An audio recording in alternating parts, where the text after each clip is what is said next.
त्याचे पैसे बाकी आहेत, तरी ह्याची गाडी उचलली. तो 500 रुपये भाड्याने जाणार, गाडी टेम्पोत सामान भरणार, एवढं उन्हात तानात कष्ट घेणार, तेव्हा त्याला 500 मिळणार.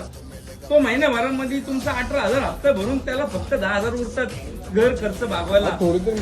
त्याची पोरगी मेली मागच्या महिन्यात. अहो तुम्ही खुर्चीवर बसलेत, तुम्ही कंपनी म्हणून नका विचार, माणूस म्हणून विचार करा. काय रिलीज घंटा केलाय तुम्ही म्हणता होत नाही, फोन करा त्यांना. आम्ही आता आंदोलन करणार आहे, तुम्ही आमच्यावरती पोलिसांना सांगा, काय बी करा, आम्ही आता बंद करणार कंपनी. आणि तुम्ही या पद्धतीने नका बोलू की मला काय देणं घेणं नाही. अहो टेम्पो चालवणारा हा गरीब व्यक्ती असतो की बिचाराची का नाही मुलगी वारली, त्यामुळे त्याचा 1 हप्ता राहिला, तर 1 हप्त्यामध्ये गाडी उचलली, ते कुठले तरी चार्जेस लावले 6,000, गाडी उचलायचे 8,000, त्याचा हप्ता 14,000 प्लस त्याला ही गाडी उचलल्याचे 18,000. अरे मारायचं का काय त्यांनी?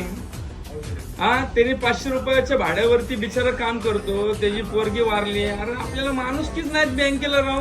सर मी एखादं ऑफिस पडणार बरं का, ऑफिस बी पडणार, ऑफिस मधला माणूस बी पडणार आहे.